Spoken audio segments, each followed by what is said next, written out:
ਸਤਿ ਸ਼੍ਰੀ ਅਕਾਲ। ਤੁਸੀਂ ਦੇਖ ਰਹੇ ਹੋ ਪੰਜਾਬ ਮੇਲ USA TV। ਮੇਰਾ ਨਾਮ ਜਤਿੰਦਰ ਸਿੰਘ ਖਹਿਰਾ। ਇੱਕ ਵਾਰ ਫਿਰ ਤੋਂ ਵੇਕਅਪ ਕਾਲ ਯਾਨੀ ਕਿ ਅਖਬਾਰਨਾਮਾ ਲੈ ਕੇ ਮੈਂ ਹਾਜ਼ਰ ਹਾਂ। ਗੁੱਡ ਮਾਰਨਿੰਗ ਤੁਹਾਨੂੰ ਸਾਰਿਆਂ ਨੂੰ। ਔਰ ਫਿਲਹਾਲ ਨਿਊਯਾਰਕ ਟਾਈਮ ਦੇ ਵੱਲ ਵਧਦੇ ਹਾਂ। ਅਮਰੀਕਾ ਦਾ ਨੈਸ਼ਨਲ ਨਿਊਜ਼ਪੇਪਰ ਨਿਊਯਾਰਕ ਟਾਈਮ ਲਿਖ ਰਿਹਾ ਹੈ, ਸਭ ਤੋਂ ਪਹਿਲਾਂ ਜਿਹੜੀ ਹੈਡਲਾਈਨ ਬਣੀ ਹੈ ਉਹ ਹੈ ਬਾਈਡਨ ਦੇ ਟਾਈਮ ਜਿਹੜਾ ਰਾਹਤ ਪੈਕੇਜ ਹੈ, ਜਿਹਨੂੰ ਕਰੋਨਾ ਰਾਹਤ ਪੈਕੇਜ ਕਹਿੰਦੇ ਨੇ, ਉਸ ਦੇ ਉੱਤੇ ਹੈਡਲਾਈਨ ਬਣੀ ਹੈ। ਲਿਖ ਰਹੇ ਨੇ Biden and GOP search for bipartisan path on pandemic relief. यानी कि कल जी मुलाकात होंगी है 10 सीनेटर जोड़े ने रिपब्लिकन के वो बाइडन को मिलते हैं और उस तो बाद उन्होंने 1/3 जोड़ा है वो बारे गल कर रहे हैं कि किमें जोड़ा है इस पैकेज को सही तरीके दे नाल दिता जाए और दर्शाया जाए। वैल ये पूरा तरीके दे नाल तलाश कर रहे हैं कि किहदा जोड़ा कनकलूजन होंदा है। फिलहाल वाइट हाउस के मीटिंग हुई है और मीटिंग के जोड़ा कनकलूजन हले कोई नहीं मिलया। बहुत जल्द जोड़ा है वो कहते कि असं तलाश कर रहे हैं कि किसी ना किसी कनकलूजन पर पहुँच जाइए, एक कंक्रीट डिसीजन लै सकीए ਤਾਂ ਜੋ ਸਭ ਨੂੰ ਫਾਇਦਾ ਹੋ ਸਕੇ। ਇਸੇ ਖਬਰ ਦੇ ਵਿੱਚ ਜਿਹੜੀਆਂ ਸਬ ਹੈਡਲਾਈਨਸ ਬਣੀਆਂ ਨੇ ਉਹਨਾਂ ਦੇ ਵਿੱਚ ਪਹਿਲੀ ਹੈਡਲਾਈਨਸ ਨੇ ਪਹਿਲੀ ਹੈਡਲਾਈਨ ਹੈ a coalition of 10 Republican senators pitched president Biden on scaling back his ambitions for sweeping $1.9 trillion pandemic aid package. यानी कि जोड़ा पैकेज ਸੀਗਾ ਉਹ ਸਾਨੂੰ ਪਤਾ ਸੀਗਾ ਕਿ 1.9 ट्रिलियन ਪੈਂਡੇਮਿਕ ਡਾਲਰ ਦਾ ਜਿਹੜਾ ਇਹ ਪੈਕੇਜ ਸੀਗਾ, ਇਹਦੇ ਉੱਤੇ ਗੱਲਬਾਤ ਲਗਾਤਾਰ ਹੋ ਰਹੀ ਹੈ। 1/3 ਦੀ ਗੱਲ ਕੀਤੀ ਜਾ ਰਹੀ ਹੈ, ਫਿਰ ਉਸ ਤੋਂ ਬਾਅਦ ਇਨਕਰੀਜ਼ ਕਰਨ ਦੀ ਵੀ ਕੋਈ ਗੱਲ ਕਰ ਰਹੇ ਸੀਗੇ। ਲੈਟਸ ਸੀ ਕੀ ਹੁੰਦਾ ਹੈ। ਹਾਲੇ ਤੱਕ ਕੋਈ ਕੰਕਰੀਟ ਪ੍ਰਪੋਜ਼ਲ ਤੇ ਜਿਹੜਾ ਹੈ ਗਵਰਨਮੈਂਟ ਨਹੀਂ ਪਹੁੰਚੀ। ਅਗਲੀ ਸਬ ਹੈਡਲਾਈਨ ਜਿਹੜੀ ਬਣੀ ਹੈ ਉਹ ਹੈ while hailing the meeting as substantive and productive, one White House official indicated that the president would not be giving much ground। President ਜਿਹੜੇ ਨੇ ਉਹਨਾਂ ਨੇ ਹਲੇ ਜਿਹੜਾ ਇੰਟਰਟੇਨ ਨਹੀਂ ਕੀਤਾ ਸੀ ਰਿਪਬਲਿਕ ਸਨੇਟਰਸ ਨੂੰ, ਐਂਡ ਇਹ ਇੱਕ ਤਰੀਕੇ ਦੇ ਨਾਲ ਹੋ ਸਕਦਾ ਕਿ ਦੁਬਾਰਾ ਤੋਂ ਮੀਟਿੰਗ ਹੋਵੇ ਔਰ ਦੁਬਾਰਾ ਤੋਂ ਇਹ ਗੱਲਬਾਤ ਜਿਹੜੀ ਹੈ ਇਨੀਸ਼ੀਏਟ ਕੀਤੀ ਜਾ ਸਕੇ। ਫਿਲਹਾਲ ਅੱਗੇ ਵਧਦੇ ਹਾਂ ਤੇ ਦੇਖਦੇ ਹਾਂ ਕਿ ਵਾਸ਼ਿੰਗਟਨ ਪੋਸਟ ਜਿਹੜਾ ਹੈ ਉਹ ਕੀ ਲਿਖਦਾ ਹੈ। ਵਾਸ਼ਿੰਗਟਨ ਪੋਸਟ ਲਿਖ ਰਿਹਾ ਹੈ ਆਪਣੀ ਹੈਡਲਾਈਨ ਦੇ ਵਿੱਚ right wing mobs are real danger, fencing at the Capitol won't help. ਜਿਹੜੀ ਹੈਡਲਾਈਨ ਬਣੀ ਹੈ ਉਹ ਕੈਪੀਟਲ ਹਿੱਲ ਦੇ ਉੱਤੇ ਹੋਏ ਹਮਲੇ ਨੂੰ ਲੈ ਕੇ ਬਣੀ ਹੈ। ਜੇ ਮੈਂ ਕਹਾਂ ਕਿ ਆਫਟਰ ਰਾਇਟ ਜਿਹੜਾ ਹੈ ਇੱਕ US ਕੈਪੀਟਲ ਦੇ ਉੱਤੇ ਜਿਹੜਾ ਹੈ ਇੱਕ ਟੈਂਪਰੇਰੀ ਫੈਂਸ ਜਿਹੜੀ ਹੈ ਉਹਨੂੰ ਆਲੇ ਦੁਆਲੇ ਇਰੈਕਟੀਗੇਟ ਕਰ ਦਿੱਤਾ ਹੈ ਤਾਂ ਜੋ ਜਿਹੜਾ ਹੈ ਅੱਗੇ ਤੋਂ ਇੱਦਾਂ ਦੀ ਘਟਨਾ ਨਾ ਹੋਵੇ। ਪਰ ਇਸ ਦੇ ਨਾਲ ਹੀ ਫਿਲਿਪ ਕੈਨਕੋਟ ਜਿਹੜੇ ਨੇ ਉਹਨਾਂ ਨੇ ਇੱਕ ਸਟੇਟਮੈਂਟ ਦਿੱਤੀ ਹੈ ਕਿ ਇਹ ਜਿਹੜੀ ਫੈਂਸ ਹੈ ਉਹ ਅਸਲੀ ਛੁਟਕਾਰਾ ਨਹੀਂ ਹੈ ਇੱਦਾਂ ਦੇ ਹਮਲਿਆਂ ਦੇ ਉੱਤੋਂ। ਇੱਦਾਂ ਦੇ ਹਮਲਿਆਂ ਨੂੰ ਬਚਾਉਣ ਦੇ ਲਈ, ਇੱਦਾਂ ਦੇ ਹਮਲਿਆਂ ਨੂੰ ਰੋਕਣ ਦੇ ਲਈ ਬਹੁਤ ਕੁਝ ਕਰਨਾ ਬਾਕੀ ਹੈ। ਜੇ ਇਸ ਨਿਊਜ਼ ਦੀਆਂ ਮੈਂ ਪਹਿਲੀਆਂ 2 ਲਾਈਨਸ ਪੜ੍ਹਾਂ ਤਾਂ ਸਭ ਕੁਝ ਕਲੀਅਰ ਹੋ ਜਾਂਦਾ ਹੈ। On Jan 30 with snowstorm bearing down on Washington, Carla Hayden, the Librarian of Congress, tweeted a picture of a snowball fight at the US Capitol. The 1923 photograph was a bittersweet glimpse into the archive, a reminder of the time when a city iconic building was bristling with police but was placed to make law and even go sledding। ਕਿਤੇ ਨਾ ਕਿਤੇ ਇਸ ਪੂਰੀ ਖਬਰ ਦੇ ਵਿੱਚ ਜਿਹੜਾ ਹੈ ਕਾਲਰਾ ਹੈਡਨ ਜਿਹੜੇ ਨੇ ਉਹਨਾਂ ਦੇ ਆਪਣੇ ਜਿਹੜੇ ਭਾਵ ਨੇ, ਆਪਣੀ ਜਿਹੜੀ ਪ੍ਰਤੀਕਿਰਿਆ ਹੈ ਉਹ ਦਿੱਤੀ ਹੈ ਆਪਣੇ ਕੈਪੀਟਲ ਹਿੱਲ ਦੇ ਉੱਤੇ ਹੋਏ ਹਮਲੇ ਦੇ ਉੱਤੇ। ਸੋ ਇੱਕ ਤਰੀਕੇ ਨਾਲ ਇਹ ਬਹੁਤ ਵੱਡੀ ਖਬਰ ਹੈ। ਵਾਸ਼ਿੰਗਟਨ ਪੋਸਟ ਨੇ ਜਿਹੜੀ ਆਪਣੇ ਪੋਸਟ ਕੀਤੀ ਹੈ ਅਲੋਂਗ ਵਿਦ ਪਿਕਚਰ। ਜਿਹੜੀ ਪਿਕਚਰ ਹੈ ਉਹਦੇ ਥੱਲੇ ਕੈਪਸ਼ਨ ਵੀ ਜਿਹੜਾ ਹੈ ਉਹਨਾਂ ਨੇ ਸੂਟੇਬਲ ਜਿਹਾ ਲਿਖਿਆ ਆ। After the riot at the US Capitol on Jan 6 temporary security fence was erected around its perimeter. ਇਹ ਦੱਸ ਦਿੱਤਾ ਕਿ ਇਹ ਫੈਂਸ ਜਿਹੜੀਆਂ ਨੇ ਲਗਾ ਦਿੱਤੀਆਂ ਨੇ। ਇਸ ਦੇ ਨਾਲ ਹੀ ਇਸੇ ਅਖਬਾਰ ਦੀ ਅਗਲੀ ਹੈਡਲਾਈਨ ਜਿਹੜੀ ਬਣੀ ਹੈ ਉਹ ਹੈ ਟਰੰਪ ਸਾਹਿਬ ਨੂੰ ਲੈ ਕੇ। Poor handling of virus cost Trump his reelection campaign autopsy finds. ਇਸ ਰਿਸਰਚ ਦੇ ਵਿੱਚ ਇਹ ਦੱਸਿਆ ਗਿਆ ਸੀ ਕਿ ਟਰੰਪ ਸਾਹਿਬ ਕਿਉਂ ਨਹੀਂ ਜਿੱਤੇ, ਉਹਨਾਂ ਨੂੰ ਕਿੱਥੇ ਜਿਹੜਾ ਹੈ ਘਾਟਾ ਪੈ ਗਿਆ। ਤੋਂ ਪਹਿਲਾਂ ਇਸ 27 ਪੇਜ ਦਾ ਡਾਕੂਮੈਂਟ ਜਿਹੜਾ ਹੈ ਟਰੰਪ ਸਾਹਿਬ ਨੂੰ ਬਖੂਬੀ ਦੱਸ ਰਿਹਾ ਹੈ ਕਿ ਉਹਨਾਂ ਨੇ ਕਿੱਥੇ ਖਾਮੀਆਂ ਜਿਹੜੀਆਂ ਨੇ ਉਹ ਲੈ ਕੇ ਆਉਂਦੀਆਂ ਤਾਂ ਜੋ ਜਿਹੜਾ ਹੈ ਉਹ ਨਵੇਂ elected president नहीं बन सके दोबारा तो। Former President Donald Trump lost the 2020 election largely due to his handling of coronavirus pandemic, according to the post-election autopsy completed by Trump campaign pollster Tony Fabrizio। यानी कि इन्हों के जोड़े कैंपेन डिजाइनर से उन्होंने ही ये दसिया कि किहड़ियां खामियां होंदियां ने। वैल अमेरिकन की एक बहुत वड्डी जी है एक चंगी गल जी मैनूं लगती होंदी है कि हर चीज़ नूं वो किते ना किते री इलैक्ट करते हैं, उन्होंने दोबारा सोचते हैं और उत्ते विचार चर्चा करके ये देखते हैं कि वो चीज़ क्यों नहीं काम की। हालांकि इंडियन जोड़े ने वो इन्ना दोबारा नहीं सोचते, इन्नियां दोबारा गल्लां दे उत्ते विश्लेषण नहीं करते जिन्ना अमेरिकन करते हैं। इसलिए असीं कह सकते हैं कि जिहड़ा कैपीटल हिल दे उत्ते हमला होया है उन्होंने रिपब्लिकन ने भी बहुत मंदभागा दस्सिया है और उसके उत्ते कार्रवाई की गई है। देखा जाए इस रिपोर्ट के जी सब तो इंपॉर्टेंट गल है कोरोना वायरस को लैके है। रिपोर्ट के दस्सिया गया है कि ट्रंप साहब ਨੇ ਕਰੋਨਾ ਨੂੰ ਸੀਰੀਅਸ ਨਹੀਂ ਲਿਆ ਐਂਡ ਉਹਨਾਂ ਨੇ ਕਰੋਨਾ ਨੂੰ ਜਿਹੜਾ ਹੈ ਬੜੇ ਮਿਸ ਐਪਰੋਪ੍ਰੀਏਟ ਢੰਗ ਦੇ ਨਾਲ ਜਿਹੜਾ ਸੀਗਾ ਹੈਂਡਲ ਕੀਤਾ। ਉਹਨਾਂ ਨੇ ਬਹੁਤ ਜਿਹੜੀਆਂ ਗਲਤੀਆਂ ਕੀਤੀਆਂ, ਉਹਨਾਂ ਦੀ ਸਟੇਟਮੈਂਟ ਜਿਹੜੀਆਂ ਸੀ ਅਪ ਟੂ ਦਾ ਮਾਰਕ ਨਹੀਂ ਸੀਗੀਆਂ। ਔਰ ਜਦੋਂ ਪ੍ਰੈਸ ਕਾਨਫਰੰਸ ਕਰ ਰਹੇ ਸੀ, ਇੰਜ ਲੱਗ ਰਿਹਾ ਹੁੰਦਾ ਸੀ ਕਿ ਪ੍ਰੈਸ ਕਾਨਫਰੰਸ ਬਸ ਤੇ ਬਸ ਇੱਕ ਉਪਚਾਰਿਕਤਾ ਹੈ, ਇੱਕ ਤਰੀਕੇ ਨਾਲ ਫਾਰਮੈਲਿਟੀ ਹੈ, ਉਹਦੇ ਵਿੱਚ ਉਹ ਕੁਝ ਵੀ ਜਿਹੜਾ ਹੈ ਕਹਿਣਾ ਦੱਸਣਾ ਨਹੀਂ ਚਾਹੁੰਦੇ। ਐਂਡ ਜਦੋਂ ਕੋਈ ਜਰਨਲਿਸਟ ਉਹਨਾਂ ਨੂੰ ਕੁਐਸਚਨ ਕਰਦਾ ਸੀਗਾ ਤੇ ਉਹ ਸਾਹਮਣੇ ਉਹ ਇੰਨਾ ਕ੍ਰਾਸ ਕੁਐਸਚਨਿੰਗ ਕਰਦੇ ਸ਼ੁਰੂ ਕਰ ਦਿੰਦੇ ਸੀ ਔਰ ਉਹਨਾਂ ਦੇ ਜਵਾਬ ਜਿਹੜੇ ਸੀਗੇ ਬੇਤੁਕੇ ਲੱਗਦੇ ਹੁੰਦੇ ਸੀ। ਔਰ ਇਸੇ ਚੀਜ਼ ਨੇ ਜਿਹੜਾ ਹੈ ਟਰੰਪ ਸਾਹਿਬ ਨੂੰ ਮੁੜ ਸੱਤਾ ਦੇ ਵਿੱਚ ਜਿਹੜਾ ਹੈ ਨਹੀਂ ਲੈ ਕੇ ਆਂਦਾ। ਵੈਲ ਇਸ ਤੋਂ ਇਲਾਵਾ ਇਹਦੇ ਵਿੱਚ 10 ਹੋਰ ਪੁਆਇੰਟ ਯਾਨੀ ਕਿ 9 ਹੋਰ ਪੁਆਇੰਟ ਜਿਹੜੇ ਨੇ ਐਡ ਕੀਤੇ ਨੇ ਕਿ ਕਿਹੜੇ ਕਾਰਨਾਂ ਕਰਕੇ ਜਿਹੜਾ ਕੈਂਪੇਨ ਫੇਲ ਹੋਈ ਔਰ ਟਰੰਪ ਸਾਹਿਬ ਕਿਉਂ ਦੁਬਾਰਾ ਸੱਤਾ ਦੇ ਵਿੱਚ ਨਹੀਂ ਆ ਸਕੇ। ਵੈਲ ਇਸੇ ਹੀ ਖਬਰ ਨੇ ਜਿਹੜਾ ਹੈ ਅਗੇਨ ਜਿਹੜਾ ਹੈ ਕਰੋਨਾ ਪੈਕੇਜ ਨੂੰ ਲੈ ਕੇ ਨਿਊਜ਼ ਬਣਾਈ ਹੈ। GOP senators hopeful after virus relief bill taken with Biden. ਜਿਹੜਾ ਬਾਈਡਨ ਸਾਹਿਬ ਉਹਨਾਂ ਨੇ ਪ੍ਰਪੋਜ਼ ਕੀਤਾ ਬਿੱਲ ਹੈ ਉਹ ਹੈ 1.9 ਡਾਲਰ ਟ੍ਰਿਲੀਅਨ ਜਿਹੜੀ ਹੈ ਉਹਦਾ ਪੈਕੇਜ ਕੀਤਾ ਹੈ, ਜਦ ਕਿ ਜਿਹੜੀ 10 ਮੈਂਬਰੀ ਰਿਪਬਲਿਕਨ ਸੈਨੇਟਸ ਨੇ ਉਹਨਾਂ ਨੇ ਜੀਓਪੀ ਦੇ ਕਾਊਂਟਰ ਕਰ ਦਿੱਤਾ ਹੈ। ਉਹਨਾਂ ਨੇ ਕਿਹਾ ਹੈ ਕਿ ਇਹ ਸਿਰਫ ਤੋਂ ਸਿਰਫ ਡਾਲਰ 618 ਬਿਲੀਅਨ ਜਿਹੜਾ ਹੈ ਹੋਣਾ ਚਾਹੀਦਾ ਹੈ। ਸੋ ਇਹਨੂੰ ਲੈ ਕੇ ਦੇਖਣ ਵਾਲੀ ਗੱਲ ਹੈ ਕਿ ਅੱਗੇ ਕੀ ਕਨਕਲੂਜਨ ਆਉਂਦਾ ਹੈ, ਕੀ ਪ੍ਰਪੋਜ਼ਲ ਆਉਂਦਾ ਹੈ। ਇਸ ਦੇ ਲਈ ਇੱਕ ਖਬਰ ਜਿਹੜੀ ਹੈ ਇਹਨਾਂ ਨੇ ਮੇਨ ਹੈਡਲਾਈਨ ਬਣਾਈ ਹੈ। ਅੱਗੇ ਵਧਦੇ ਹਾਂ ਤਾਂ ਦੇਖਦੇ ਹਾਂ ਕਿ ਵਾਲ ਸਟਰੀਟ ਜਰਨਲ ਨੇ ਕੀ ਲਿਖਿਆ ਹੈ। ਵਾਲ ਸਟਰੀਟ ਜਰਨਲ ਜਦੋਂ ਵੀ ਨਿਊਜ਼ ਕਵਰ ਕਰ ਰਹੀ ਹੈ ਉਹਨੂੰ ਬੜਾ ਹਿਊਮਨ ਟੱਚ ਦੇ ਕੇ ਕਵਰ ਕਰਦੀ ਹੈ ਔਰ ਹਮੇਸ਼ਾ ਉਸਦਾ ਇੱਕ ਵੱਖਰਾ ਐਂਗਲ ਹੁੰਦਾ ਹੈ, ਵੱਖਰੀ ਸਟੋਰੀ ਹੁੰਦੀ ਹੈ। ਇਹਨਾਂ ਦੀ ਜਿਹੜੀ ਹੈਡਲਾਈਨ ਬਣੀ ਹੈ ਉਹ ਕੋਵਿਡ ਨੂੰ ਲੈ ਕੇ ਬਣੀ ਹੈ, ਪਰ ਉਹਦਾ ਐਂਗਲ ਜਿਹੜਾ ਹੈ ਉਹ ਬਹੁਤ ਡਿਫਰੈਂਟ ਹੈ। Covid wares on essential workers carry on everybody's forget you still on the front line. Bill ਉਹਨਾਂ ਦੀ ਗੱਲ ਕੀਤੀ ਜਿਹੜੇ ਗਰੋਸਰੀ ਸਟੋਰਸ ਦੇ ਉੱਤੇ ਲੱਗੇ ਨੇ ਜਾਂ ਗਰੋਸਰੀ ਜਿਹੜੇ ਘਰਾਂ 'ਚ ਪਹੁੰਚਾਉਂਦੇ ਨੇ ਡਰਾਈਵਰਸ ਨੇ, ਉਹਨਾਂ ਦੀ ਗੱਲ ਕੀਤੀ ਗਈ ਹੈ। ਐਂਡ ਇਸ ਤੋਂ ਇਲਾਵਾ ਜਿਹੜੀ ਇਹਦੀ ਸਬ ਡਿਟੇਲਿੰਗ ਹੈ ਉਹਦੇ ਵਿੱਚ ਲਿਖਿਆ ਹੈ ਕਿ grocery workers, delivery drivers and other have continue reporting to work during the year of Covid.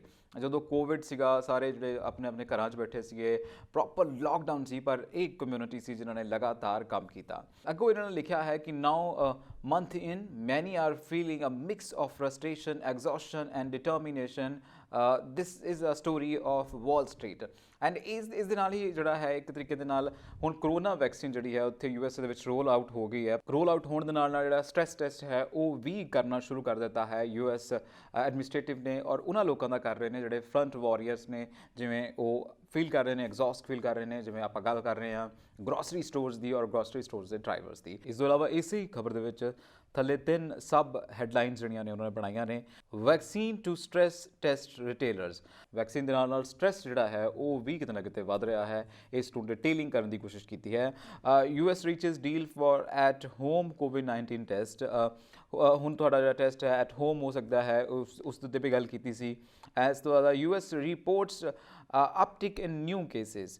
ਲਗਾਤਾਰ ਨਵੇਂ ਕੇਸਿਸ ਦੇ ਬਾਰੇ ਵੀ ਇਸ ਗੱਲ ਹੈ। ਆਲ ਇਨ ਆਲ ਮੈਂ ਜਦੋਂ ਵਾਲ ਸਟਰੀਟ ਦੀ ਗੱਲ ਕਰਦਾ ਹਾਂ ਤਾਂ ਮੇਰਾ one of the personal favourite newspaper ਹੈ ਔਰ ਬਹੁਤ ਅੱਛਾ ਕੰਮ ਕਰਦਾ ਹੈ ਜਦੋਂ ਅਸੀਂ ਐਂਗਲਸ ਆਫ ਸਟੋਰੀਜ਼ ਦੀ ਗੱਲ ਕਰਦੇ ਹਾਂ, ਫੀਚਰ ਸਟੋਰੀਜ਼ ਦੀ ਗੱਲ ਕਰਦੇ ਹਾਂ। ਅੱਗੇ ਵਧਦੇ ਹਾਂ ਤੇ ਦੇਖਦੇ ਹਾਂ ਯੂਐਸ ਟੂਡੇ ਕੀ ਲਿਖ ਰਿਹਾ। ਯੂਐਸ ਟੂਡੇ ਦੀ ਸਟੋਰੀ ਵੀ ਅਗੇਨ ਇੱਕ ਤਰੀਕੇ ਦੇ ਨਾਲ ਹਟ ਕੇ ਹੈ ਐਂਗਲ ਤੋਂ ਔਰ ਇਹ ਸਟੋਰੀ ਕਹਿ ਰਹੀ ਹੈ I thought I was going to die, Alexandria Ocasio Cortez describes Capitol riot. ਇੱਕ ਤਰੀਕੇ ਦੇ ਨਾਲ ਇਹ ਵੀ ਉੱਥੇ ਦੇ ਸੈਨੇਟ ਨੇ ਯੂਐਸ ਕੈਪੀਟਲ ਹਿੱਲ ਦੇ ਵਿੱਚ ਜਦੋਂ ਹਮਲਾ ਹੋਇਆ ਸੀ ਤੇ ਇਹਨਾਂ ਨੂੰ ਇਹਦੀ ਸਟੋਰੀ ਜਿਹੜੀ ਹੈ ਹੁਣ ਵਾਇਰਲ ਹੋ ਰਹੀ ਹੈ।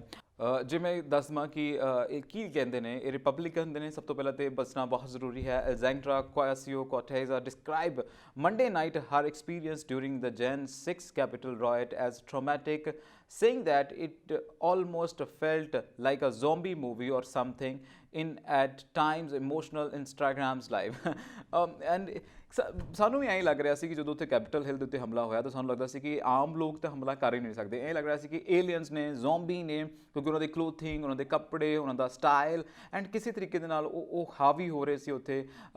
ਵਾਲਸ ਨੂੰ ਜਿਹੜਾ ਅਸੀਂ ਕਲਾਈਮ ਕਰ ਰਹੇ ਸੀ ਉਹ ਕਿਤੇ ਨਾ ਕਿਤੇ ਇਹ ਲੱਗ ਰਿਹਾ ਸੀ ਕਿ ਬਹੁਤ ਭੱਦੀ ਗੱਲ ਹੈ। ਦੁਨੀਆ ਦੀ ਸਭ ਤੋਂ ਪਾਵਰਫੁਲ ਡੈਮੋਕ੍ਰੇਸੀ ਦੇ ਉੱਤੇ ਇਹ ਸਭ ਕੁਝ ਹੋਣਾ, ਉਹਦੇ ਬਾਰੇ ਸੋਚਿਆ ਵੀ ਨਹੀਂ ਜਾ ਸਕਦਾ। ਵੈਲ ਇਹ ਸੀ ਵਾਲ ਸਟਰੀਟ ਦੇ ਉੱਤੇ ਹੈਡਲਾਈਨ ਬਣੀ। ਇਸ ਤੋਂ ਇਲਾਵਾ ਜਿਹੜਾ ਹੈ ਅਗਲੀ ਸਟੋਰੀ ਜਿਹੜੀ ਹੈ ਉਹ ਹੈ ਮਿਚ ਮੈਕੈਨਨ ਦੇ ਨਾਲ ਜੁੜੀ। ਉਹਨਾਂ ਨੇ ਕੰਡੈਮ ਕੀਤਾ ਹੈ Marjorie Taylor Greene's loony lies and defends Liz ਚੈਨੀ।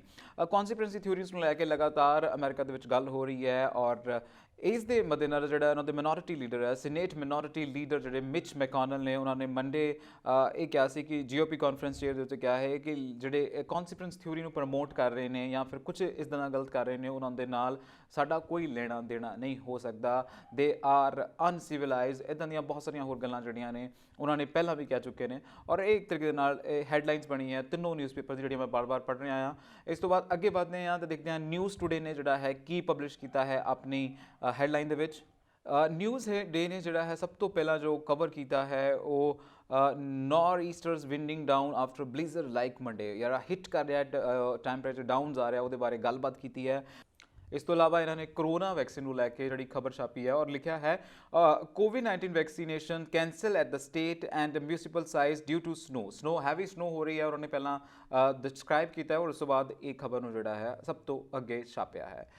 ਇਹ ਸੀ ਅਮਰੀਕਨ ਨਿਊਜ਼ਪੇਪਰ ਔਰ ਕੀ ਕਹਿ ਰਹੇ ਨੇ ਇਹ ਤੁਹਾਨੂੰ ਮੈਂ ਦੱਸ ਰਿਹਾ। ਵੈਲ ਇੰਗਲਿਸ਼ ਟ੍ਰਿਬਿਊਨ ਦੀ ਜੇ ਗੱਲ ਕਰੀਏ ਤਾਂ ਇੰਗਲਿਸ਼ ਟ੍ਰਿਬਿਊਨ ਨੇ ਅੱਜ ਉਹਦਾ ਫਾਊਂਡੇਸ਼ਨ ਡੇ ਹੈ, ਅੱਜ ਵਧੀਆ ਦਿਨ ਹੈ ਇੰਗਲਿਸ਼ ਟ੍ਰਿਬਿਊਨ ਦੇ ਲਈ। ਐਂਡ ਇੰਗਲਿਸ਼ ਟ੍ਰਿਬਿਊਨ ਜਿਹੜੀ ਹੈ ਫੈਬਰੀ 2 1881 ਦੇ ਵਿੱਚ ਸ਼ੁਰੂ ਹੋਈ ਸੀ, ਲਾਹੌਰ ਦੇ ਵਿੱਚ ਸ਼ੁਰੂ ਹੋਈ ਸੀ ਔਰ ਉਸ ਤੋਂ ਬਾਅਦ ਇਹਨਾਂ ਨੇ ਬਹੁਤ ਸਾਰੇ ਥਿਕ ਐਂਡ ਥਿਨ ਦੇਖੇ ਜਦੋਂ ਸਟਾਰਟ ਹੋਈ ਸੀ ਔਰ ਉਸ ਤੋਂ ਬਾਅਦ 1947 ਲਾਹੌਰ ਤੋਂ ਪੁੱਟ ਕੇ ਜਦੋਂ ਇੰਡੀਆ ਆਈ ਤਾਂ ਉਦੋਂ ਵੀ ਬਹੁਤ ਸਾਰੇ ਥਿਕ ਐਂਡ ਥਿਨ ਦੇਖਣੇ ਲਏ। ਆਲ ਵੈਲ ਵਧੀਆ ਨਿਊਜ਼ਪੇਪਰ ਹੈ, ਆਲ ਇਹ ਬਹੁਤ ਅੱਛਾ ਨਿਊਜ਼ਪੇਪਰ ਹੈ ਇੰਡੀਆ ਦਾ ਔਰ ਕੰਗ੍ਰੈਚੁਲੇਸ਼ਨਸ ਇਹਨਾਂ ਨੂੰ ਇਹਨਾਂ ਦੀ ਐਨੀਵਰਸਰੀ ਦੇ ਉੱਤੇ। ਫਿਲਹਾਲ ਇਹਨਾਂ ਨੇ ਜਿਹੜੀ ਹੈਡਲਾਈਨ ਬਣਾਈ ਹੈ ਉਹ ਬਜਟ ਨੂੰ ਲੈ ਕੇ ਬਣਾਈ ਹੈ, big push for health care infra. And ਇਸ ਦੇ ਵਿੱਚ ਦੱਸਿਆ ਹੈ ਕਿ ਜਿਹੜਾ ਨਿਊਲੀ ਬਜਟ ਆਇਆ ਹੈ ਸਾਡੇ ਉਹਦੇ ਵਿੱਚ ਹੈਲਥ ਨੂੰ ਲੈ ਕੇ ਵੱਡਾ ਇੱਕ ਜ਼ਖੀਰਾ ਹੈ, ਵੱਡਾ ਇੱਕ ਸਰਮਾਇਆ ਹੈ ਉਹ ਗਵਰਨਮੈਂਟ ਨੇ ਦਿੱਤਾ ਹੈ। ਇੱਕ ਤਰੀਕੇ ਨਾਲ ਚੰਗਾ ਕਦਮ ਹੈ, ਪਰ ਇਸ ਦੇ ਨਾਲ ਨਾਲ ਜੇ ਗੱਲ ਕਰੀਏ ਕਿ ਹੈਲਥ ਦੇ ਵਿੱਚ ਵੀ ਪਰਟੀਕੂਲਰ ਜਿਹੜਾ ਹੈ ਉਹ ਕਰੋਨਾ ਵੈਕਸੀਨ ਨੂੰ ਲੈ ਕੇ ਦਿੱਤਾ ਹੈ। ਔਰ ਜਦੋਂ ਅਸੀਂ ਹੈਲਥ ਦੀ ਗੱਲ ਕਰਦੇ ਹਾਂ ਤਾਂ ਫਿਰ ਤੁਹਾਡਾ ਹੈਲਥ ਜਿਹੜਾ ਹੈ ਉਹ ਤੁਹਾਡੇ ਇਮਿਊਨ ਸਿਸਟਮ ਦੇ ਉੱਤੇ ਡਿਪੈਂਡ ਕਰਦਾ ਹੈ ਔਰ ਇਮਿਊਨ ਸਿਸਟਮ ਦੇ ਲਈ ਤੁਹਾਨੂੰ ਬਹੁਤ ਸਾਰੀਆਂ ਚੀਜ਼ਾਂ ਦੀ ਜ਼ਰੂਰਤ ਹੁੰਦੀ ਹੈ ਜਿਹਦੇ ਵਿੱਚ ਵਿਟਾਮਿਨ ਆਉਂਦਾ ਹੈ, ਨਿਊਟ੍ਰੀਸ਼ਨਸ ਆਉਂਦਾ ਹੈ, ਫੂਡ ਆਉਂਦਾ ਹੈ, ਕਲੀਨਲੀਨੈਸ ਆਉਂਦਾ ਹੈ ਔਰ ਬਹੁਤ ਸਾਰੀਆਂ ਹੋਰ ਚੀਜ਼ਾਂ ਜਿਹੜੀਆਂ ਇਨਵੋਲਵਡ ਨੇ। ਪਰ ਗਵਰਨਮੈਂਟ ਨੇ ਉਹਨਾਂ ਦੇ ਲਈ ਐਲੋਕੇਸ਼ਨ ਜਿਹੜੀ ਹੈ ਉਹ ਨਹੀਂ ਡਿਸਕ੍ਰਾਈਬ ਕੀਤੀਆਂ, ਸਿਰਫ ਤੇ ਸਿਰਫ ਜਿਹੜੀ ਚੀਜ਼ ਲਈ ਡਿਸਕ੍ਰਾਈਬ ਕੀਤਾ ਹੈ ਉਹ ਕਰੋਨਾ ਵੈਕਸੀਨ ਦੇ ਲਈ ਡਿਸਕ੍ਰਾਈਬ ਕੀਤਾ ਹੈ। ਇਸ ਤੋਂ ਇਲਾਵਾ ਇਹਨਾਂ ਨੇ ਬੜੇ ਹੀ ਪੁਆਇੰਟ ਬਾਏ ਪੁਆਇੰਟ ਬਜਟ ਦੀ ਗੱਲ ਕੀਤੀ ਹੈ। ਸਭ ਤੋਂ ਪਹਿਲਾ ਪੁਆਇੰਟ ਜਿਹੜਾ ਇਹਨਾਂ ਨੇ ਡਿਸਕਸ ਕੀਤਾ ਉਹਦੇ ਵਿੱਚ ਲਿਖਿਆ ਹੈ no relief for middle class income tax slabs unchanged. ਸਾਡੇ ਕੋਲ ਜਿਹੜਾ ਪਹਿਲਾ ਲਾਸਟ ਈਅਰ ਸਲੈਬ ਸੀਗਾ ਇਨਕਮ ਟੈਕਸ ਦਾ ਉਵੇਂ ਦਾ ਉਵੇਂ ਹੈ। ਹਰ ਕਿਸੇ ਨੂੰ ਹੋਪ ਸੀ ਕਿ ਸ਼ਾਇਦ ਵਰਕਿੰਗ ਕਲਾਸ ਨੂੰ ਸਪੈਸ਼ਲੀ ਕਿ ਉਹਨਾਂ ਦੇ ਲਈ ਕੋਈ ਨਾ ਕੋਈ ਰਿਲੀਫ ਆਏ, ਪਰ ਗਵਰਨਮੈਂਟ ਨੇ ਕੋਈ ਵੀ ਕਿਸੇ ਤਰੀਕੇ ਦੀ ਰਿਲੀਫ ਜਿਹੜੀ ਹੈ ਇਹਨਾਂ ਨੂੰ ਨਹੀਂ ਦਿੱਤੀ। ਇਸ ਦੇ ਨਾਲ ਹੀ ਅੱਗੇ ਦੱਸਿਆ ਹੈ ਕਿ interest on EMPLOYEES PF shares above 2 lakhs to be taxed. ਅੱਗੇ ਹੁੰਦਾ ਸੀ ਕਿ ਤੁਹਾਡਾ ਜਿਹੜਾ ਪ੍ਰੋਵੀਡੈਂਟ ਫੰਡ ਹੁੰਦਾ ਸੀ ਉੱਤੇ ਤੇ ਟੈਕਸ ਨਹੀਂ ਸੀ ਹੁੰਦਾ। ਹੁਣ ਜਿਹੜਾ ਤੁਹਾਡਾ ਪ੍ਰੋਵੀਡੈਂਟ ਫੰਡ ਜਿਹੜਾ 2.5 ਲੱਖ ਤੋਂ ਜ਼ਿਆਦਾ ਹੈ ਤੇ ਉਹ ਟੈਕਸੇਬਲ ਹੈ, ਉੱਤੇ ਤੁਹਾਨੂੰ ਟੈਕਸ ਦੇਣਾ ਪਏਗਾ। ਇਸ ਦੇ ਨਾਲ ਹੀ ਇਹਨਾਂ ਨੇ ਗੱਲ ਕੀਤੀ ਹੈ filing income tax return not must for the pensioner above 75 year. FDI cap for insurance sector hike to 74% from 49। ਜਿਹੜਾ ਕਿ ਪਹਿਲਾਂ FDI ਜਿਹੜਾ ਇੰਸ਼ੋਰੈਂਸ ਦੇ ਵਿੱਚ ਸੀਗਾ ਉਹ 49 ਸੀਗਾ, ਹੁਣ ਗਵਰਨਮੈਂਟ ਨੇ ਵਧਾ ਕੇ ਉਹਨੂੰ 74 ਕਰ ਦਿੱਤਾ। ਇੱਕ ਤਰੀਕੇ ਦੇ ਨਾਲ ਇਹ ਵੈਲਕਮਿੰਗ ਜਿਹੜਾ ਮੂਵਮੈਂਟ ਹੈ ਇੰਸ਼ੋਰੈਂਸ ਸੈਕਟਰ ਦੇ ਲਈ। ਇਹਨਾਂ ਨੇ ਇਸ ਤੋਂ ਇਲਾਵਾ ਇਹਨਾਂ ਨੇ ਬਹੁਤ ਸਾਰੀਆਂ ਹੈਡਲਾਈਨਸ ਬਣਾਈਆਂ ਜਿਨ੍ਹਾਂ ਦੇ ਵਿੱਚ ਵੱਖਰੀਆਂ ਜਿਹੜੀਆਂ ਗੱਲਾਂ ਕੀਤੀਆਂ ਨੇ। ਇਸ ਤੋਂ ਬਾਅਦ ਮੈਂ ਅੱਗੇ ਵਧਦਾ ਤਾਂ ਪੰਜਾਬੀ ਟ੍ਰਿਬਿਊਨ ਜੋ ਲਿਖਦੀ ਹੈ ਉਹ ਤਾਂ ਪਹਿਲਾਂ ਆਪਣੀ ਜਿਹੜੀ ਇਹਨਾਂ ਦੀ ਐਨੀਵਰਸਰੀ ਹੈ, ਇਹਨਾਂ ਦਾ ਬਰਥ ਈਅਰ ਹੈ, ਉਸ ਨੂੰ ਸੈਲੀਬ੍ਰੇਟ ਕਰ ਰਹੇ ਨੇ। ਐਂਡ ਲਿਖਿਆ ਲੋਕ ਆਵਾਜ਼ਾਂ ਦੀ ਨਿਰਪੱਖ ਪੱਤਰਕਾਰੀ ਦੇ 140 ਸਾਲ ਦਾ ਟ੍ਰਿਬਿਊਨ। 140 ਸਾਲ ਹੋ ਗਏ ਨੇ ਟ੍ਰਿਬਿਊਨ ਨੂੰ। 1881 ਦੇ ਵਿੱਚ ਜਿਹੜਾ ਹੈ ਇਨੀਸ਼ੀਏਟ ਹੋਇਆ ਸੀ 2 ਫਰਵਰੀ ਲਾਹੌਰ ਦੇ ਵਿੱਚ। ਸਾਡੇ ਜਿਹੜੇ ਪ੍ਰੈਜ਼ੀਡੈਂਟ ਨੇ ਰਾਮਨਾਥ ਕੋਵਿੰਦ ਉਹਨਾਂ ਦੀ ਸਟੇਟਮੈਂਟ ਹੈ, ਉਸ ਤੋਂ ਇਲਾਵਾ ਪ੍ਰਧਾਨ ਮੰਤਰੀ ਨਰਿੰਦਰ ਮੋਦੀ ਦੀ ਸਟੇਟਮੈਂਟ ਹੈ ਇਸ ਨਿਊਜ਼ਪੇਪਰ ਨੂੰ ਲੈ ਕੇ। ਐਂਡ ਥੱਲੇ ਉਹੀ ਖਬਰ ਹੈ ਜਿਹੜੀ ਇਹਨਾਂ ਨੇ ਬਿਲਕੁਲ ਇੰਗਲਿਸ਼ ਪੇਪਰ ਦੇ ਵਿੱਚ ਛਾਪੀ ਹੈ, ਕੇਂਦਰੀ ਬਜਟ ਨੇ ਮੱਧ ਵਰਗੀ ਦੀਆਂ ਆਸਾਂ ਤੇ ਫੇਰਿਆ ਪਾਣੀ। ਹੈਡਲਾਈਨ ਡਿਫਰੈਂਟ ਹੈ, ਜਿੱਥੇ ਉੱਥੇ ਬੱਸ ਦੀ ਗੱਲ ਕੀਤੀ ਹੈ, ਇੱਥੇ ਉਹਨਾਂ ਨੇ ਇਹ ਦੱਸਿਆ ਹੈ ਕਿ ਜਿਹੜੇ ਮੱਧ ਵਰਗੀ ਲੋਕ ਨੇ, ਮਿਡਲ ਕਲਾਸ ਨੇ, ਸਪੈਸ਼ਲੀ ਜਿਹੜੇ ਕਿ ਆਪਾਂ ਕਹਿ ਲਈਏ ਕਿ ਵਰਕਿੰਗ ਕਲਾਸ ਨੇ, ਉਹਨਾਂ ਦੀਆਂ ਉਮੀਦਾਂ ਜਿਹੜੀਆਂ ਨੇ ਉਹਨਾਂ 'ਤੇ ਪਾਣੀ ਫਿਰ ਗਿਆ ਹੈ। ਕਿਉਂਕਿ ਸਾਨੂੰ ਲੱਗ ਰਿਹਾ ਸੀ ਗਵਰਨਮੈਂਟ ਜਿਹੜੀ ਹੈ ਟੈਕਸ ਸਲੈਬ ਦੇ ਵਿੱਚ ਚੇਂਜਸ ਕਰੇਗੀ, ਕਿਉਂਕਿ ਕਰੋਨਾ ਨੇ ਹਿੱਟ ਕੀਤਾ, ਬਹੁਤ ਸਾਰੇ ਲੋਕ ਦੀ ਜੌਬ ਗਈ ਹੈ, ਜਿਨ੍ਹਾਂ ਨੇ ਨਿਊਲੀ ਜੌਬ ਇਨੀਸ਼ੀਏਟ ਕੀਤੀ ਹੈ ਉਹਨਾਂ ਨੂੰ ਟੈਕਸ ਤੋਂ ਤੁੱਛ ਰਾਹਤ ਮਿਲ ਸਕਦੀ ਹੈ, ਪਰ ਇੱਦਾਂ ਦਾ ਕੁਝ ਨਹੀਂ ਹੋਇਆ। ਇਹਨਾਂ ਨੇ ਰੇਲਵੇ ਦੇ ਉੱਤੇ ਵੀ ਲੈ ਕੇ ਲਿਖਿਆ ਕਿ ਰੇਲਵੇ ਲਈ ਰੱਖੇ ਗਏ ਰਿਕਾਰਡ 1.10 ਲੱਖ ਕਰੋੜ ਰੁਪਏ।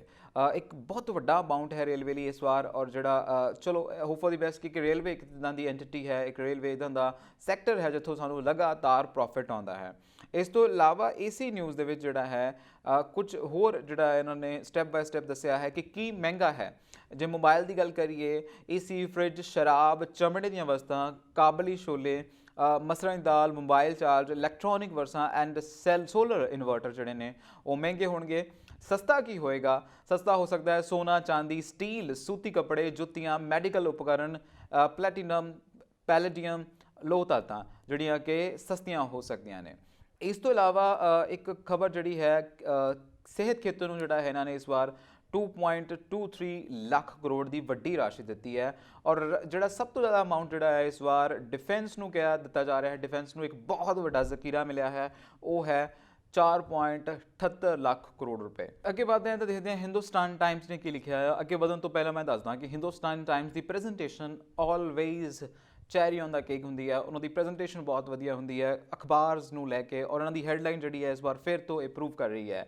ਹੈਡਲਾਈਨ ਹੈ decoding the big number in union budget 21 to 22nd, and the highlighting from Finance Minister Nirmala Sitharaman budget that sought to be the highlights from Finance Minister Nirmala Sitharaman, a budget that sought to get India's back on road recovery after COVID-19। ਇਹ ਕਿਤੇ ਨਾ ਕਿਤੇ ਇਹ headlines ਜਿਹੜੀਆਂ ਨੇ ਇੱਕ classy headlines ਬਣਾ ਕੇ ਪੇਸ਼ ਕੀਤਾ ਜਾ ਰਿਹਾ ਹੈ ਕਿ ਰਿਕਵਰੀ ਜਿਹੜੀ ਹੈ ਹੋ ਸਕਦੀ ਹੈ ਪੈਂਡੇਮਿਕ ਤੋਂ, ਪਰ ਕਿਤੇ ਨਾ ਕਿਤੇ ਐਕਸਪਰਟ ਇਹ ਕਹਿ ਰਹੇ ਨੇ ਕਿ ਇਹ ਬਿਲਕੁਲ ਰਿਕਵਰੀ ਲਈ ਰਾਹ ਨਹੀਂ ਜਾ ਰਿਹਾ ਔਰ ਕਿਤੇ ਨਾ ਕਿਤੇ ਬਹੁਤ ਵੱਡਾ ਜਿਹੜਾ ਹੈ ਘਾਟਾ ਪੈ ਸਕਦਾ ਹੈ ਗਵਰਨਮੈਂਟ ਨੂੰ। ਫਿਲਹਾਲ ਮੈਂ ਵਧਦਾ ਹਾਂ ਕਿ ਇਹਨਾਂ ਨੇ ਕਿਸ ਗੱਲ ਦੀ ਕੀਤੀ ਹੈ, ਨੋਮੀਨਲ GDP ਗਰੋਥ ਦੀ ਗੱਲ ਕੀਤੀ ਹੈ, 14.4% GDP ਦੀ ਜਿਹੜਾ ਹੈ ਉਹਦੇ ਬਾਰੇ ਗੱਲ ਕਰ ਰਹੇ ਨੇ ਕਿ ਇਹ ਰੇਟ ਜਿਹੜਾ ਹੈ ਅਚੀਵ ਕੀਤਾ ਗਿਆ। ਇਸ ਤੋਂ ਇਲਾਵਾ ਜੇ ਓਵਰਆਲ ਗੱਲ ਕਰਾਂ ਹੈਲਥ ਸੈਕਟਰ ਦੀ ਗੱਲ ਕੀਤੀ ਹੈ, 2,23,846 ਕਰੋੜ ਜਿਹੜਾ ਹੈਲਥ ਸੈਕਟਰ ਨੂੰ ਦਿੱਤਾ ਹੈ। ਐਂਡ ਬਹੁਤ ਸਾਰਾ ਹੋਰ ਇਹਨਾਂ ਨੇ ਦੱਸਿਆ ਹੈ ਕਿ FDI ਦੇ ਵਿੱਚ ਇੰਸ਼ੋਰੈਂਸ ਜਿਹੜੀ ਹੈ ਉਹ 74% ਕੀਤੀ ਹੈ। ਐਂਡ ਫਿਸਕਲ ਡੈਫੀਸਿਟ ਦੀ ਗੱਲ ਕੀਤੀ ਹੈ ਕਿ 64.8 ਹੈ। ਐਗਰੀਕਲਚਰ ਸੈਸ ਜਿਹੜਾ ਹੈ ਉਹਨੂੰ 30,000 ਕਰੋੜ ਰੁਪਇਆ ਕਰ ਦਿੱਤਾ। ਇਹ ਕਿਤੇ ਨਾ ਕਿਤੇ ਬਹੁਤ ਇੰਪੋਰਟੈਂਟ ਗੱਲ ਹੈ ਕਿ ਐਗਰੀਕਲਚਰ ਲੋਨ ਨੂੰ ਇੰਨਾ ਕਿਉਂ ਵਧਾਇਆ ਜਾ ਰਿਹਾ ਹੈ, ਜਦ ਕਿ ਪਹਿਲਾਂ ਹੀ ਕਿਸਾਨ ਇਹ ਸੋਚ ਰਹੇ ਨੇ ਕਿ ਉਹਨਾਂ ਦੇ ਉੱਤੇ ਬਹੁਤ ਜ਼ਿਆਦਾ ਲੋਨ ਹੈ, ਬਹੁਤ ਸਾਰੀਆਂ ਖੁਦਕੁਸ਼ੀਆਂ ਇਸ ਕਰਕੇ ਹੋ ਰਹੀਆਂ ਕਿ ਲੋਨ ਜਿਹੜਾ ਉਹਨਾਂ ਦੇ ਸਿਰ ਤੇ ਚੜ ਗਿਆ ਹੈ। ਸੋ ਗਵਰਨਮੈਂਟ ਆਲ ਇਨ ਆਲ ਇਹ ਉਹੀ ਗੱਲ ਹੈ ਕਿ ਪੁਰਾਣੀਆਂ ਚੀਜ਼ਾਂ ਨੂੰ ਨਵੇਂ ਲਿਫਾਫੇ ਦੇ ਵਿੱਚ ਪਾ ਕੇ ਸਾਡੇ ਸਾਹਮਣੇ ਰੱਖਿਆ ਜਾ ਰਿਹਾ ਹੈ ਕਿ ਜਿਹੜਾ ਅਸੀਂ ਧੋਖਾ ਖਾ ਲਈਏ। ਅੱਗੇ ਵਧਾਂ ਤਾਂ ਦੇਖਦੇ ਨਵਾਂ ਜ਼ਮਾਨਾ ਨੇ ਕੀ ਲਿਖਿਆ। ਨਵਾਂ ਜ਼ਮਾਨਾ ਨੇ ਹੈਡਲਾਈਨ ਜਿਹੜੀ ਬਣਾਈ ਹੈ ਉਹ ਫੁੱਲ ਕਾਲਮ ਹੈਡਲਾਈਨ ਬਣਾਈ ਹੈ, ਫੁੱਲ ਪੇਜ ਹੈਡਲਾਈਨ ਹੈ, ਔਰ ਕੀ ਕਹਿ ਰਹੇ ਨੇ ਪੂਰੇ ਬਜਟ 'ਚ ਵਿਨਿਵੇਸ਼ ਤੇ ਸਰਕਾਰੀ ਜਾਇਦਾਦਾਂ ਵੇਚਣ ਤੇ ਜ਼ੋਰ ਦਿੱਤਾ ਹੈ। ਹਰ ਫਾਈਨੈਂਸ ਐਕਸਪਰਟ ਇਹ ਕਹਿ ਰਿਹਾ ਹੈ ਕਿ ਇਸ ਵਾਰ ਸਭ ਤੋਂ ਜ਼ਿਆਦਾ ਜਿਹੜੀ ਗੱਲ ਹੈ, ਜਿਹੜਾ ਸਭ ਤੋਂ ਜ਼ਿਆਦਾ ਸਟ੍ਰੈਸ ਦਿੱਤਾ ਗਿਆ ਹੈ ਉਹ ਖਾਲੀ ਪਈਆਂ ਜਾਇਦਾਦਾਂ, ਜਿਹੜੀਆਂ ਸਰਕਾਰੀ ਜਾਇਦਾਦਾਂ ਹੈ ਉਹਨਾਂ ਨੂੰ ਵੇਚ ਕੇ ਖੱਟਿਆ ਜਾਣ ਬਾਰੇ ਗੱਲ ਕੀਤੀ ਜਾ ਰਹੀ ਹੈ। ਖਾਲੀ ਹੱਥ ਰੇਲ ਯਾਤਰੀ, ਕੋਈ ਨਵੀਂ ਰੇਲ ਗੱਡੀ ਨਹੀਂ। ਨਵੀਂ ਰੇਲ ਗੱਡੀ ਜਿਹੜੀ ਹੈ ਉਹਨੂੰ ਵੀ ਜਿਹੜਾ ਹੈ ਹਰੀ ਝੰਡੀ ਨਹੀਂ ਦਿੱਤੀ ਗਈ ਇਸ ਬਜਟ ਦੇ ਵਿੱਚ। ਇਸ ਤੋਂ ਇਲਾਵਾ ਜੋ ਮੈਂ ਗੱਲ ਕਰਾਂ, ਇਹਨਾਂ ਨੇ ਬਹੁਤ ਬਾਕਸ ਪੌਪ ਬਣਾਏ ਹੋਏ ਨੇ ਜਿਹਦੇ ਵਿੱਚ ਵੱਖਰੀਆਂ ਵੱਖਰੀਆਂ ਇੰਟਰਵਿਊਜ਼ ਲਾਈਆਂ ਨੇ, ਔਰ ਸ਼ਸ਼ੀ ਥਰੂਰ ਕੀ ਕਹਿ ਰਹੇ ਨੇ ਬਜਟ ਤੇ ਆਲੋਚਨਾ ਕਰਕੇ ਇਹਨੂੰ ਟਾਈਟਲ ਦਿੱਤਾ ਹੈ। ਵਿੱਤ ਮੰਤਰੀ ਨਿਰਮਲਾ ਸੀਤਾਰਮਨ ਨੇ ਵਿੱਤ ਸਾਲ 2021-22 ਦਾ ਬਜਟ ਪੇਸ਼ ਕੀਤਾ। ਕਰੋਨਾ ਸੰਕਟ ਦੌਰਾਨ ਸਰਕਾਰ ਨੇ ਬਜਟ 'ਚ ਸਿਹਤ ਖੇਤਰ ਤੇ ਕਾਫੀ ਫੋਕਸ ਕੀਤਾ। ਸਿਹਤ ਖਰਚੇ ਨੂੰ 137% ਵਧਾ ਕੇ 2.23 ਲੱਖ ਕਰੋੜ ਰੁਪਏ ਤੋਂ ਜ਼ਿਆਦਾ ਰੱਖਿਆ ਗਿਆ ਹੈ। ਇਸ ਤੋਂ ਇਲਾਵਾ ਜੇ ਮੈਂ ਤੇਜਸਵੀ ਯਾਦਵ ਦੀ ਗੱਲ ਕਰਾਂ ਤਾਂ ਤੇਜਸਵੀ ਯਾਦਵ ਨੇ ਇੱਕ ਸਟੇਟਮੈਂਟ ਦਿੱਤੀ ਹੈ ਕਿ ਆਮ ਬਜਟ ਨੂੰ ਲੈ ਕੇ ਉਹਨਾਂ ਨੇ ਆਪਣੀ ਪ੍ਰਤੀਕਿਰਿਆ ਦਿੰਦੇ ਹੋਏ ਕਿਹਾ ਕਿ ਇਹ ਬਜਟ ਵਿਕਾਸ ਨਹੀਂ ਬਲਕਿ ਸੇਲ ਲਈ ਹੈ। ਇਸ ਤੋਂ ਪਹਿਲਾਂ ਸਰਕਾਰ ਨੇ railway, air India, Bharat petroleum ਵੇਚਿਆ ਹੈ। ਇਹ ਬਜਟ ਇਹੀ ਦੱਸਦਾ ਹੈ ਕਿ ਭਵਿੱਖ 'ਚ ਹੋਰ ਕਿਹੜੀਆਂ ਚੀਜ਼ਾਂ ਵਿਕ ਸਕਦੀਆਂ ਨੇ। ਸੋ ਇਹ ਸੀ ਅੱਜ ਦਾ ਮੇਰਾ ਅਖਬਾਰਨਾਮਾ, ਔਰ ਬਜਟ ਸੈਸ਼ਨ ਦੇ ਨਾਲ ਭਰਪੂਰ ਰਹੀਆਂ ਇੰਡੀਅਨ ਨਿਊਜ਼ਪੇਪਰ ਹੋਰ ਵੀ ਖਬਰਾਂ ਲੈ ਕੇ ਤੁਹਾਡੇ ਸਾਹਮਣੇ ਆਉਂਦਾ ਰਹਾਂਗਾ। ਦੇਖਦੇ ਰਹੋ ਪੰਜਾਬ ਮੇਲ USA TV। ਧੰਨਵਾਦ।